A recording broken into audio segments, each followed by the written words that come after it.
Champions trophy தொடர் இறுதி ஆட்டத்தில் இன்று இந்தியா நியூசிலாந்து அணிகள் மோத இருக்கிறது. துபாயில் இந்திய நேரப்படி பகல் 2:30 மணிக்கு இந்த போட்டி தொடங்க இருக்கிறது. அது தொடர்பான அந்த அண்மை செய்தியை பார்த்து வருகிறோம். தொடர்ந்து பேசுவதற்காக கிரிக்கெட் வர்ணனையாளர் திரு விக்னேஷ் நம்மோட இணைப்பில் இருக்கிறார். அவரிடம் பேசலாம். சார் வணக்கம். இப்போ இன்னைக்கு இந்தியா மற்றும் நியூசிலாந்து அணியுடைய இறுதி போட்டி நடக்க இருக்கு. இந்திய அணியுடைய பலமா பேட்டிங்க பாக்குறீங்களா இல்ல பவுலிங்க பாக்குறீங்களா சார்? இந்திய அணியோட மெயின் பலம் பாத்தீங்கன்னாக்கா அது பேட்டிங்கா தான் இருக்கு. போலிங் இப்பவும் கொஞ்சம் நல்லா போட ஆரம்பிச்சாங்க. முக்கியமா ஸ்பின்னர்ஸ், அதுவும் தமிழ்நாடு வீரர் வருண் சக்கரவர்த்தியோட பெர்ஃபார்மன்ஸ் ரொம்ப அதிகமா காணப்பட்டது. அதனால அவர் ஒரு ஃபோர்த் செலெக்ஷனா 50 ஓவர் ஃபார்மேட்டுக்கே வந்தாரு. ஏன்னா இனிஷியல் ஸ்குவாட்ல வருண் சக்கரவர்த்தி இல்ல. இப்ப பாத்தீங்கன்னா லாஸ்ட் 2 மேட்ச்ல நல்லா பெர்ஃபார்ம் பண்ணி இந்த அளவுக்கு வந்தாரு. ஸோ அதனால வருண் சக்கரவர்த்தி அண்ட் குல்தீப் யாதவோட காம்பினேஷன் நல்லா ஓடிட்டு இருக்கு அப்படின்னு நான் சொல்லுவேன். பட் நம்ம ட்ரெடிஷ்னலாவே எப்படி இருக்குன்னு சொல்லி பார்த்தோம்னா, முன்னாடியே சரி இப்பவும் சரி இந்த பேட்டிங் காரணமா தான் நம்ம இந்த வெற்றிகள்லாம் வாய்ப்புகள்லாம் நிறைய கிடைச்சிட்டு இருந்தது. அந்த வெற்றி பெற்று இறுதி போட்டி வரைக்கும் நம்ம வந்ததுக்கு காரணம் நம்மளோட பேட்டிங்கோட முக்கியத்துவம் தான் நான் சொல்லுவேன். சார், தொடர்ந்து நியூசிலாந்து வேகப்பந்து வீச்சை சமாளிக்க இந்தியா தரப்புல என்ன மாதிரியான வியூகத்தை வச்சிருக்காங்க? நியூசிலாந்து வேகப்பந்து பாத்தீங்கன்னாக்கா அந்த அளவுக்கு இல்ல. ஏன்னா இது துபாயில நடக்க போற ஒரு போட்டினாலையும், துபாயில நமக்கு எல்லாருக்குமே தெரியும் அந்த அளவுக்கு வேகப்பந்துக்காக சாதகமா அந்த அளவுக்கு இருக்காது.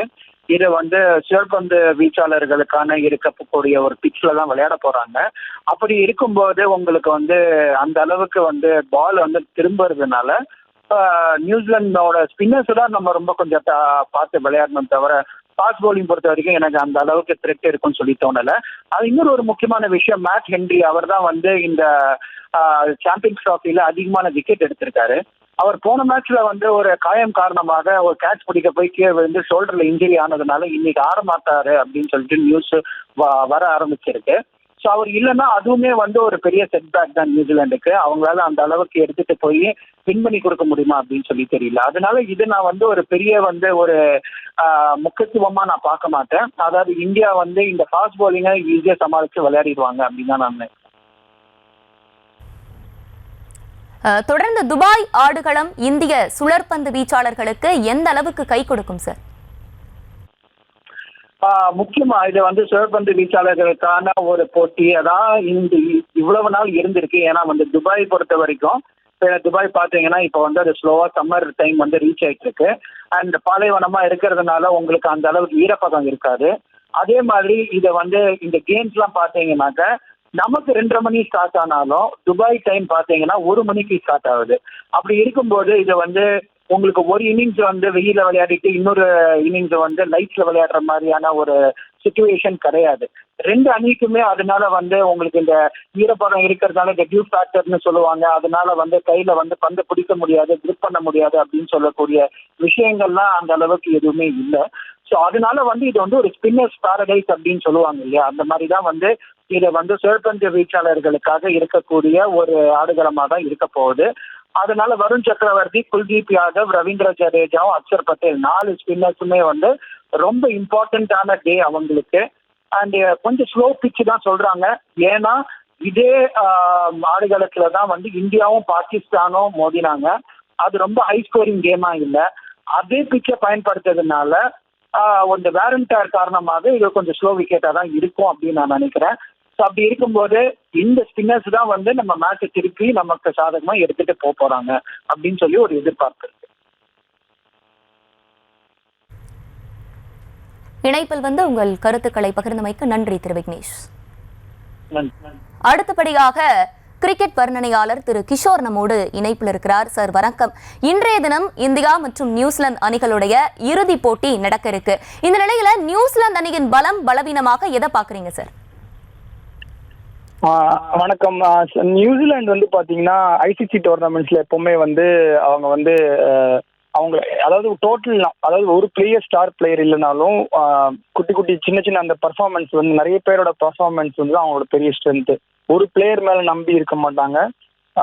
எல்லாருமே நீங்க பாத்தீங்கன்னா ஐசிசி டோர்னமெண்ட்ஸ்ல ரவீந்திரா அடிச்சிருக்காரு, வில்லியம்சன் அடிச்சிருக்காரு, அதே மாதிரி சாண்ட்னர் விக்கெட் எடுப்பாரு. ஸோ அவங்க ஸ்ட்ரென்த் என்னன்னு பாத்தீங்கன்னா எல்லாருமே கான்ட்ரிபியூட் பண்றது. அதே மாதிரி இந்த சாம்பியன்ஸ் ட்ராஃபியும் அதே மாதிரி தான் நிறைய பேர் நியூசிலாண்டை வந்து பெரிய டீமாக கன்சிடர் பண்ணல இனிஷியலாக. அதுக்கப்புறம் பார்த்தீங்கன்னா அவங்க ஸ்லோவாக அந்த கண்டிஷன்ஸுக்கு அடாப்ட் பண்ணுறதும் பார்த்தீங்கன்னா நியூசிலாண்டோட பெரிய அட்வான்டேஜ். அதே மாதிரி தான் இந்த தடவையும் பண்ணியிருக்காங்க. அதே துபாயில் பார்த்தீங்கன்னா ஃபைனல் நடக்க போகுது. ஸோ அவங்களுக்கு வந்து ஸ்ட்ரென்த் என்னன்னு பார்த்தீங்கன்னா ஸ்பின்னர்ஸ் நல்லாவும் இருக்காங்க. இந்தியா மாதிரி அவங்களுக்கும் ஸ்பின்னர்ஸ் நல்லா இருக்காங்க. அண்ட் அவங்க பேட்ஸ்மேனும் ஃபார்மில் இருக்காங்க. ஸோ அதுதான் அவங்களோட பலம். பலவீனம் என்னன்னு பார்த்தீங்கன்னா ஒரு ஸ்டார் பிளேயர், நம்ம முன்னாடி சொன்ன மாதிரி ஒரு ஸ்டார் பிளேயர், அதாவது இந்த மாதிரி பெரிய மேட்ச்ல வந்து ஒரு ஸ்டார் பிளேயர் அடிச்சு ஜெயிச்சு கொடுக்குற அளவுக்கு அந்த ஒரு ஸ்டார் பிளேயர் கிடையாது. ஸோ இன்னொன்று பார்த்தீங்கன்னா மேட் ஹென்ரி வந்து ஃபிட் இல்லை அப்படின்னா, ஏன்னா அவங்க வந்து ரொம்ப இம்பார்ட்டன்டான ஒரு ஃபாஸ்ட் பவுலர்.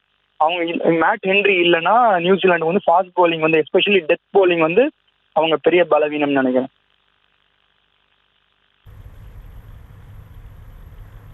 சார், தொடர்ந்து வந்து இந்த போட்டியில வந்து இந்திய தொடக்க வீரர்களுடைய ஆட்டம் எந்த அளவுக்கு முக்கியம்? கண்டிப்பா முக்கியம்.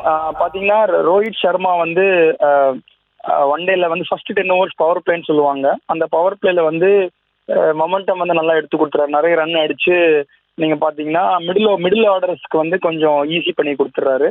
And also Shubman Gill one of the form batsman. So Rohit Sharma and கில்லோட ஓப்பனிங் வந்து ரொம்ப இம்பார்ட்டன்ட். ஃபர்ஸ்ட் 10 ஓவருக்கு விக்கெட்டே விழுகல அப்படின்னா கண்டிப்பா வந்து ப்ரெஷர் நியூசிலாந்து மேல. ஸோ அதனால ரோஹித் சர்மா அண்ட் கில்லோட ஓப்பனிங் காம்பினேஷன் ரொம்ப இம்பார்ட்டன்ட்.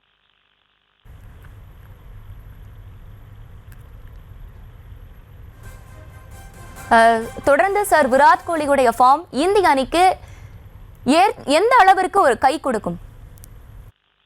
விராட் கோலி எல்லாருக்குமே தெரியும், சேஸ் மாஸ்டர் சொல்லுவாங்க. ஸோ அவரோட ஃபார்ம் ரொம்ப ரொம்ப கிரிட்டிக்கல்.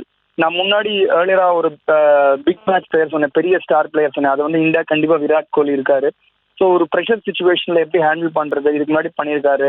அதுக்கப்புறம் எஸ்பெஷலி சேஸ்ல இருந்தது அப்படின்னா அவரோட கேம் பிளான் வந்து ரொம்ப அக்யூரேட்டா இருக்கும். பெரிய ஸ்கோர் அடிக்கிறதுனாலும் ஓகே, மிட் ஸ்கோர் 250 260 அடிக்கிறதுனாலும் அவர் கரெக்டாக பிளான் பண்ணி விளையாடுவார். ஸோ அதனால விராட் கோலியோட கான்ட்ரிபியூஷன் இந்த மாதிரி பெரிய ஃபைனலில் வந்து ரொம்ப இம்பார்ட்டன்ட். எப்படி நான் ரோஹித் சர்மா முன்னாடி சொன்னேனோ அதே மாதிரி Virat Kohli middle overs and end ஓவர்ஸ்ல வந்து அவரோட கான்ட்ரிபியூஷன் ரொம்ப இம்பார்ட்டன்ட்.